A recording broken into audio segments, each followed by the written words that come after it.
TNPSC group 4 தேர்வு நடந்துச்சு, தற்கொலை கூட பண்ணிக்கிட்டார். ரொம்ப கடினமான தேர்வு. அது குறித்து விஜய் அவர்கள் ஏன் பேச மறுக்கிறார்? உங்களுக்கான வாக்கு வங்கியாக இருக்கக்கூடிய அந்த இளைஞர்களுக்காகவே நீங்க பேச மாட்டேங்கிறீங்களே, அப்ப என்னைக்கு பேசுவீங்க நீங்க? என்ன பார்த்தா கூட்டம் வரும் கூட்டம் வரும் கூட்டம் வரும் எவ்வளவு காலம் நீங்க சொல்லிட்டே இருப்பீங்க? அப்ப நீங்க வந்து அரசியலுக்கே வந்து வரைய முடியும். இப்ப நாளைக்கு நான் ஓட்டு போட போறேன், கூட்டம் வருது, அதனால வீட்டுல உட்காந்துக்க முடியுமா? என்ன முடியாதுல்ல. ஒரு தலித் இளைஞன் படுகொலை செய்யறதுக்கு நீங்க என்ன முட்டு கொடுக்குறீங்க? இல்லைங்க ஆதரவு நான் கொடுத்துட்டாருங்க, எங்க தோழர்கள் போயிட்டாங்க, போனது ரொம்ப சந்தோஷம், வரவேற்கிறோம். நீங்க எப்ப பேசுவீங்க? நீங்க அறிக்கை கொடுக்கல, சரியில்லை. ஒரே ஒரு வார்த்தை, நாங்கள் தீர விசாரித்து ஒரு மாதிரி பண்ணுவோங்கிற. என்ன பண்ணுவீங்க? என்ன பண்ணீங்க இன்னைக்கு வரைக்கும்? மூச்சுக்கு மூச்சு தலித்துகளுக்கு இங்க வந்து பிரச்சனைகள் நடக்கிறது ஆதரவு பேசுறாரா? மேடைக்கு மேடை தலித்துகள் வாக்குகள் வாங்குறதுக்கு தானே பேசுறீங்க. அப்போ ஜெயச்சந்திரனின் அடடா ஆடியோ ஆஃபர் 5 முதல் 70% வரை டிஸ்கவுண்ட். அறுவை சிகிச்சையில் இது ஆயுட்கால நிவாரணம். டாக்டர் ஸ்ரீவர்மாஸ். சம்மர் ஹாலிடேஸ் வந்தாச்சு, நம்ம ஜிடி ஹாலிடேஸும் வந்தாச்சு. GT holidays, South India's #1 travel brand. Vijay அவர்களோட அந்த ரசிகர்கள் வந்து பயங்கரமான ரசிக மனப்பான்மையில வந்து அவர் நெருங்குற விஷயம் பார்த்துட்டு இருக்கோம். அந்த ரோட் ஷோலாம் போனப்போ மரத்துல ஏறுறது, அந்த மாதிரி ஏகப்பட்ட பிரச்சனைகளை சந்திச்சுட்டு இருக்கு. அவருமே கண்டிச்சுட்டு இருக்காரு. அதை ஹேண்டில் பண்ண முடியலங்கிற ஒரு பிரச்சனையை நம்மளுமே பார்க்குறோம். இப்போ சுற்றுப்பயணம்லாம் போக ஆரம்பிக்கிறாரு அப்படின்னா அது எந்த அளவுக்கு பாசிபிள்? எனக்கு யோசிச்சே பார்க்க முடியல. விஜய் ஒரு தெருவில் இறங்கி நடந்து போறாரு அப்படிங்கிற விஷயத்தை இமேஜினே பண்ண முடியல. ஒரு கார்ல ரோட் ஷோல போறாருன்றப்பவே இவ்வளவு நெருக்கடிகள் இருக்குது. அந்த விஷயங்கள்லாம் ப்ராக்டிகலி பாசிபிளா அவரால் பண்ணிட முடியுமா? இல்லைங்க, ப்ராக்டிகலி பாசிபிள் இல்லாட்டி நீங்க செஞ்சுதான் ஆகணும். நீங்கள் இதையே காரணமாக சொல்லிகிட்டே இருக்க முடியாதுல்ல. நீங்கள் எங்க எம்ஜிஆர் அவர்களுக்கு கூட அது கூட்டமா?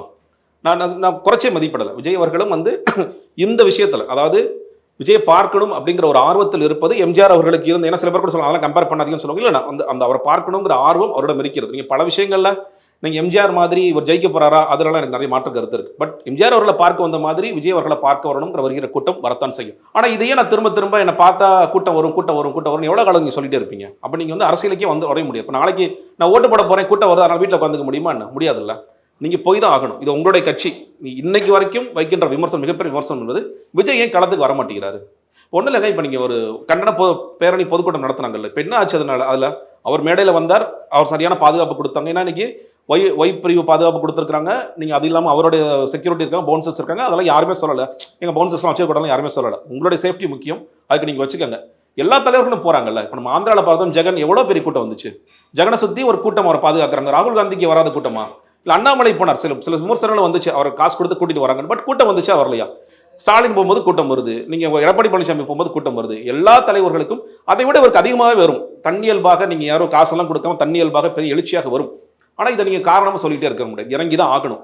இன்னொன்று, நீங்கள் இஷ்யூஸ் நிறைய பேச வேண்டிய அவசியம் இருக்குது. நீங்கள் சுற்றுப்பயணம் போகிறதுன்னா சும்மா மக்களை பார்க்குறது கிடையாதுங்க. ஒவ்வொரு ஊர்லையும் ஒவ்வொரு என்ன பிரச்சனை இருக்குது, செக்டார் என்ன பிரச்சனை இருக்குது. நீங்கள் சத்தியம் டிவியில் முன்னாடி ஒரு கருத்து கணிப்பு போட்டாங்க, ஞாபகம் இப்போ அந்த கருத்து முன்னாடி ஒரு கருத்து கணிப்பு. அதில் வந்து விஜய் அவர்களுக்கு வாக்கு வங்கி என்ன அப்படி பார்க்கும்போது விவசாயிகள் வெறும் 3% போட்டாங்க, வணிகர்கள் வெறும் 3%, மீனவர்கள் ஓரளவுக்கு இருக்குது. நீங்கள் அப்போ ஒரு செக்டாரில் ஓட்டு இருக்குது, இன்னொரு செக்டாரில் ஓட்டே இல்லை. ஏன்? விவசாயிகள் பற்றி நான் பேசுறதே கிடையாது. நீங்கள் இன்னும் சொல்ல போனால் அது வரும்போது பரந்தூர் பற்றி கூட பேசியிருந்தான்னு நினைக்கிறேன். பரந்தூர் வந்து முழுக்க விவசாயம் சார்ந்த பிரச்சனை இல்லை, அது நீர்நிலைகள் சார்ந்த பிரச்சனை. விவசாயம் சார்ந்த பிரச்சனைனா டெல்டாக்கு போனேன், டெல்டாவில் வந்து காவிரி தண்ணீர் கடைமடை வரைக்கும் போகிறதுல சிக்கல் இருக்குது. இந்த பக்கம் வந்து நெல் மூட்டைகளெல்லாம் வந்து மழையில் இன்னுமே நனைய வச்சுட்டு இருக்காங்க. இன்னும் குடோன்ஸ் கட்டுறேன்னு 50 வருஷம் சொல்லிட்டு இருக்காங்க 2 ஆட்சியாளர்களும். அப்படி நீங்கள் பேசும்போது தான் அது விவசாயம். இன்னும் சொல்ல போனால் ஒவ்வொரு வாட்டியும் நீங்கள் மூட்டை இறக்கும் போது 2 ரூபா கூட 3 ரூபா கூட ஒருத்தர் கமிஷன் அடிக்கிறான். அப்படின்னு இந்த விஷயங்கள்லாம் பேசினா தான் அது விவசாயம் சார்ந்த பிரச்சனை. உரம் வாங்குறதுல சிக்கல் இருக்கு, உரம் விலை ஜாஸ்தி ஆகிட்டே போயிட்டு இருக்கு, மத்திய அரசாங்கம் என்ன பண்றாங்கன்னு கேட்கும்போது அது விவசாயம் சார்ந்த பிரச்சனை. அப்போ அதெல்லாம் நீங்கள் போய் டெல்டாவில் போய் நீங்கள் பேசினாதான் அதெல்லாம் கனெக்ட் ஆகும் மக்கள்கிட்ட. விவசாயிகளுக்காக அவர் பேச வந்திருக்காரு, விவசாயிகளோட பிரச்சனை குறித்து பேச வந்திருக்காரு. நீங்கள் பேசாமல் இல்லை கூட்டம் வந்துரும்னு நீங்கள் செஞ்சுட்டே இருந்தீங்கன்னா அது வந்து உங்களை நீங்கள் ஏமாத்திக்கிற மாதிரி ஆகிடும். ஏன்னா இந்த நடைபயணம் போறாருங்கிறது ஜனவரிலேருந்து இந்த கதையை சொல்லிட்டே இருக்கிறாங்க. இந்த கதையை வந்து வெவ்வேறு சேனல்ஸ் பேர் மட்டும் தான் மாறுதே தவிர, வெவ்வேறு சேனல்ஸ் பேர் மாறுது, வெவ்வேறு யூடியூப்ஸில் தம்ப்நெயில்ஸ் மாறுது, அவ்வளோதான். நானே பேசியிருக்கேன், ஜனவரிலேருந்து வர போறாரு, பிப்ரவரிலேருந்து வரப்போ என்ன நான் நம்பினேன் என்ன சொன்னாங்க. ஆனால் நீங்கள் செப்டம்பரில் கேட்குறீங்களா? செப்டம்பரில் கூட வருவாரான்னு எனக்கு டவுட் இருக்குது. இது ஒரு காரணமாக ஒன்று சொல்கிறாங்க. இல்லை, இந்த முறை விஜயே சொல்லியிருக்காரு, அந்த ஆப் லான்ச் பண்ணும்போது அடுத்தடுத்து இருக்குது சுற்றுப்பயணம்லாம் இருக்குதுன்னு. இல்லைங்க, நீங்கள் வந்து மாநாட்டுக்கு பிறகு மக்கள் சந்திப்புன்னு சொல்லி சொன்னார். நீங்கள் முதல் வந்து அறிக்கை என்ன? பிப்ரவரி 2ஆம் தேதி 2024 வந்து அறிக்கை என்ன? நம்முடைய மக்கள் சந்திப்பு வெகு விரைவில் நடக்கும். அதற்கு பிறகு தொடர்ச்சியாக நான் முழு நேர அரசியல்வாதியாக, இவர் முழு நேர அரசியல் ஆயிட்டாருங்க. மே மாதமே ஆயிட்டாரு. ஜூன் ஜூலை, நம்ம ஜூலையோட எண்டு பேசுகிறோம். இந்த மாதம் முடிஞ்சிருச்சு. ஆகஸ்ட்டில் என்ன பண்ண போகிறாங்க? ஆகஸ்ட் 1ஆம் தேதி பேசுகிறோம். ஆகஸ்ட்டில் என்ன பண்ண போகிறாங்க? மாநாட்டுக்காக 25 நாள் ஓட்டிடுவாங்க. ஆகஸ்ட் முடிஞ்சுங்களா இன்னொன்று அந்த தேதி கூட தள்ளி போக முடியுமான்னு கேட்டிருக்காங்க. ஏன்னா விநாயகர் சதுர்த்தி வருது, அதனால தேதி தள்ளி வைக்க முடியுமான்னு. ஒரு வேளை தள்ளி வச்சாங்கன்னா அதே செப்டம்பரில் தள்ளி வைப்பாங்க, செப்டம்பருக்கு ஓட்டிடுவாங்க. செப்டம்பர் முடிச்சு அக்டோபரில் தான் தலைவர் வெளியே வருவார் அப்படின்னு ஒரு கதையை எடுத்து கொடுப்பாங்க. அந்த அக்டோபரில் வரும்பொழுது என்ன பண்ணுவாங்க, நாங்கள் பூத் முகர்கள் மாநாடு நடத்துகிறோம், இந்த வாட்டி வந்து தஞ்சை பகுதியில் பூத் முகர்கள் மாநாடு நடக்குதுன்னு அதுக்கு ஒரு பில்டப் கொடுப்பாங்க. அது ஒரு 2 நாள் அப்படியே கதை போயிட்டே இருக்கும். இப்போ நவம்பரில் வந்து மழை வந்துருச்சு அப்படின்னு ஒரு கதை. இதே மாதிரி காலத்தை தள்ளிட்டு போயிடுவாங்களோங்கிறத நான் யோசிக்கிறேன். நான் பார்க்கிற வரை அவர், நீங்கள் நம்மளாம் ஒரு பிம்பம் வச்சிருக்கோம்ல, சுற்றுப்பயணம் இப்படி ராகுல் காந்தி போன மாதிரியோ இல்லை வந்து ஜெகன் போன மாதிரியோ போறார், அது நடக்குமாங்க எனக்கு அதான் நான் நினைக்கிறேன். நடப்பதற்கான வாய்ப்புகளே இல்லை. அவர் அந்த மாதிரி களத்தில் இறங்கி மக்களோடு மக்களாக பயணித்து எல்லா தலைவர்களும் போகிற மாதிரி காலில் நின்று ஒரு டீ கடையில் நின்று டீ சாப்பிட்டே மக்கள்கிட்ட பேசினேன், ஒரு விவசாய களத்திற்கு போனேன், விவசாயிகிட்ட பேசினேன் அப்படிங்கிறது, இல்லை வணிகர்கள் நின்னாங்க ஒரு க்ளோஸ் ரூமில் பேசினேன் அப்படிங்கிறதெல்லாம் நடக்காதான் நான் நினைக்கிறேன். ஏன்னா அந்த மாதிரி ஒரு ஸ்ட்ரக்சருக்குள்ளே அவர் வரவே விரும்பலை. அவர் நான் பார்த்த வரைக்கும் இந்த மாதிரி வேனில் ஏறி நின்று நான் அந்த ரோட் ஷோன்னு ஒன்று புதுசாக அவனுக்கு ஆரம்பிச்சு வச்சுருக்காங்க இல்லையா, இந்த ரோட் ஷோ போனேன் இதே மக்கள் சந்திப்பு தானே, மக்களை மேலேருந்து பார்த்து மக்கள் சந்திப்பு தானே அப்படின்னு சொல்லிட்டு கூட கதைகளை சொல்லிட்டு போகிற வாய்ப்புகள் இருக்குது. அந்த மாதிரியான மக்கள் சந்திப்பை விஜய் நிகழ்த்தினா ரொம்ப சந்தோஷப்படுறேன். நான் சொல்கிறதெல்லாம் பொய்யாகட்டும், நான் ரொம்ப சந்தோஷப்படுவேன். பட் ஆனால் விஜய் அந்த மாதிரியான ஒரு மக்கள் சந்திப்பை நிகழ்த்துவார் என்று எனக்கு நம்பிக்கை இல்லை. எனக்கு என்ன ஒரே விஷயம்னா வந்து இது வரைக்கும் சொல்லிட்டு இருந்தவங்க விஜய் தரப்புல இருந்து சொல்லிட்டு இருந்தாங்க சீக்கிரமே சுற்றுலா. இப்போ வந்து ரீசெண்டாக நடந்த மீட்டிங்ல விஜய் அவர்களே அண்ணாவை மேற்கோள் காட்டி மக்களிடம் மக்களிடம் வந்து கற்றுக்கொள் அப்படிங்கிற விஷயங்கள்லாம் சொல்லி சுற்றுப்பயணம் ஆரம்பிக்கிறப்போ அவரே கான்ஃபிடென்ட்டா இருக்காரு. அவர் சொல்லி ஒரு விஷயத்தை செய்யாம இருந்துட முடியாதுல்ல அப்படிங்கிற பட்சத்தில் ஒரு நம்பிக்கை இருக்கிற மாதிரி இல்லைங்க. நீங்க இந்த மக்களிடம் மக்களை நேசிங்கிறது விஜய் இப்பதான் முதல்ல சொல்ல நீங்க நினைக்கிறீங்களா? இல்ல, முதல்ல பேசிட்டாரு. நீங்கள் 2ஆம் ஆண்டு விழாலையோ இல்லை வந்து இதுக்கு முன்னாடி நான் சொல்கிறது ஒரு 6-7 மாதத்துக்கு முன்னாடியே இதை பேசிட்டாரு. இதை மறுபடியும் ரீஎட்ரேட் பண்ணுறாரு, அவ்வளோதான். இன்னொன்று சொல்கிறது, இந்த மக்களுடன் செல் அப்படிங்கிறது என்னன்னு கேட்டிங்கன்னா, இந்த அரசியல்வாதிகள்லாம் தண்டிக்கப்பட்ட பிறகு தர்மத்தின் வாழ்வதனை சூதுகவும் சொல்கிறாங்களா, அந்த மாதிரி இப்போ ஆக்கிட்டாங்க. அண்ணா வந்து ஊராக போயிட்டு மக்களை பெருசாக சந்திச்சுட்டு அந்த அவங்களுடைய தோழர்களுக்கு தொண்டர்களுக்கு அட்வைஸாக கொடுத்தாரு. இவர் மேடையில் நின்று பேசிட்டு தான் இருக்கார். மக்களுடன் செல்லணும், இவரில் முதல்ல செல்லணும்னு நான் சொல்கிறேன். நான் வந்து நீங்கள் மக்கள்கிட்ட போயிட்டு நான் பேசிட்டேன், நான் நிறைய மக்களை பார்க்குறேன், நீங்களும் அதை செய்யுங்கப்பா, நம்மளாம் சேர்ந்து திட்ட விடுவோம்னு அதுக்கான அர்த்தம் பண்ணிச்சிட்டிங்கன்னா நான் செய்கிறேன், இல்லை மாவட்ட செயலர் நீங்களும் போங்க. இன்னும் சொல்லப்போனால் இன்னைக்கு அந்த மாவட்ட செயலாளர்கள் கூட சில இடங்களில் வேலை செய்கிறாங்க. ஒரு இஷ்யூஸ்னால் போகிறாங்க, சில இடங்களில் போகிறாங்க. இப்போ கூட அந்த கவின் வீட்டிற்கு முதலாக இந்த மாவட்ட செயலர்கள்லாம் போனாங்க, அதெல்லாம் நடந்துச்சு. சில இடங்கள் ஆர்ப்பாட்டம் பண்ணாமான்னு கேட்குறாங்க, ஆனால் மேலே அனுமதி கிடைக்க மாட்டேங்குது, அதெல்லாம் நாங்கள் பார்க்குறோம். ஆனால் விஜய் அவர்கள் எவ்வளோ தூரம் மக்கள்கிட்ட போனார், மக்கள்கிட்ட போலையே. நீங்கள் எழுதி கொடுத்த ஸ்கிரிப்டை திரும்ப வாசிச்சிட்டே இருக்கலாங்க, அதனால மனப்பாடம் பண்ணி வாசிக்கலாம், சில நேரம் பார்த்து வாசிக்கலாம்.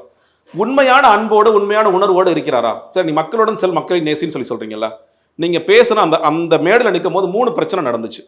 ஒன்று, இந்த ஆணவ படுகொலை. இன்னைக்கு வரைக்கும் நான் தான் சொல்கிறேன், ஏன் ஒரு குரூப் வெளியே போகிறாங்கன்னு சொன்னேன் இல்லையா. இப்போது இந்த கட்சியில் இயல்பாகவே நீங்கள் வந்து தலித்துகள் வந்து விஜய் மேலே நம்பிக்கை வைக்கிறார்களா? ஆம், நான் சொல்கிறேன். நீங்கள் விக்கிரவாண்டி கூட்டத்திற்கு அதிகமாக வந்து தலித்துகள், இதை நான் வந்து இதாகவே சொல்கிறேன். நீங்கள் எல்லாரோட கொள்கை தலைவர் பேரும் சொல்லிட்டு வராரு. அம்பேத்கர் அப்படிங்கிற பேரை உச்சரிக்கும் பொழுது பெரிய கைத்தட்டல் வருது. நீங்கள் நமக்கு தெரியும், அம்பேத்கரை வந்து இன்னும் பொது தலைவராக ஏற்காத சமூகங்கள் எவ்வளவோ இருக்குது.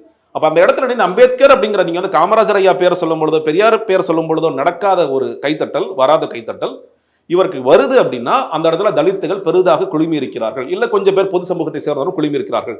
அப்போ அந்த தலித்துகளுக்கு ஒரு தலித் இளைஞன் படுகொலை செய்வதற்கு நீங்கள் என்ன முட்டு கொடுக்குறீங்க? இல்லைங்க ஆதவர்ஜனா கொடுத்துட்டாருங்க, ஆதவர்ஜனா கொடுக்க சொல்லலை, எங்கள் தோழர்கள் போயிட்டாங்க, போனது ரொம்ப சந்தோஷம், வரவேற்கிறோம். நீங்கள் எப்போ பேசுவீங்க? நீங்கள் அறிக்கை கொடுக்கல, சரியில்லை, ஒரே ஒரு வார்த்தை. நீங்கள் ஏன் பயப்படுறீங்க? அப்போ என்ன கேள்வி வருதுன்னா, திமுக பேச மாட்டாங்க, எங்களுக்கு முக்குளத்தோர் சமூக வாக்கு முக்கியம். அதிமுக பேச மாட்டாங்க, முக்குளத்தோர் வாக்கு முக்கியம். பாஜக நயினாநாயந்திரன் போயிட்டார், ஆச்சரியமான விஷயம் பாருங்க. அவர் போறாரு, அவர் போவே மாட்டார்னு நினைச்சிருப்போம், அவர் போறாரு. ஏன்னா எல்லோருமே இன்னைக்கு ஒரு ப்ரெஷரை ஃபீல் பண்றாங்க. இது ஒரு ஆணவ படுகொலை, இதில் நீங்கள் வந்து அந்த மாதிரி ஜாதி கூட பார்க்காம இருங்க. நீங்கள் ஒரு ஆணவ படுகொலை செஞ்சோன்னா ஒரு கொலைகாரன், அந்த கொலை கண்டிங்க, பாதிக்கப்பட்ட தரப்பக்கம் நெல்லுங்கன்னு சொல்கிறாங்க. விஜய் ஏன் பேசலாம்? இதுக்கு என்னென்னா, நாங்கள் தீர விசாரிச்சு படிச்சுட்டு இருக்கோம். எவ்வளோ நாள் படிப்பீங்க? இன்னொரு சாகுற வரைக்கும் படிச்சுட்டே இருப்பீங்களா? அது ஒன்று நடந்துச்சு. திமுகவுடைய தனசேகரன், கே நகருடைய முன்னாள் எம்எல்ஏ, இன்னைக்கு வந்து மாநகராட்சியில் ஒரு உறுப்பினராக இருக்கவர், ஒரு சேர்மனாகவும் இருக்கார் அந்த ஜோனுக்கு. அவருடைய பேரை ஒரு தடவை கார் ஏற்றி கொண்டிருக்கான். விஜய் பேசினாரா? அவன் இளைஞன் தானே. நீங்கள் இன்னும் சொல்லப்போனால் திமுகனா நீங்கள் மற்ற எல்லா கட்சியிலும் கிடைக்கிறதும் திமுகனா கடிச்சு வைக்கிறீங்களா உடனே? அப்போ அந்த நேரத்தில் நீங்கள் திமுகவை எதிர்த்து ஏன் இன்னைக்கு வரைக்கும் ஒரு அறிக்கை கொடுக்காம இருக்கீங்க? இப்போ அந்த குடும்பமே வந்து அந்த குடும்பத்தை கூப்பிட்டு அந்த மேடையில் கூட பேசி உங்களுக்கான நியாயத்தை நான் வாங்கி கொடுப்பேன் அப்படின்னு சொன்னீங்கன்னா, பாதிக்கப்பட்ட லட்சக்கணக்கான இளைஞர்கள் விஜய் தான்ப்பா நமக்கான சரியான ஆள்னு சொல்லுவோம். அது டிஎன்பிசி குரூப் 4 தேர்வு நடந்துச்சு, ஒருத்தர் தற்கொலை கூட பண்ணிக்கிட்டார், ரொம்ப கடினமான தேர்வு. அது குறித்து விஜய் அவர்கள் ஏன் பேச மறுக்கிறார்? நீங்கள் இளைஞர் பிரச்சனையே பேச மாட்டீங்க. உங்களுக்கான வாக்கு வங்கியாக இருக்கக்கூடிய நீங்கள் இப்போத சத்தியம் கருத்து கணிப்பில் ஃபர்ஸ்ட் டைம் ஓட்டர்ஸ் உங்களுக்கு 39%, 18லிருந்து 25 வயது 30%.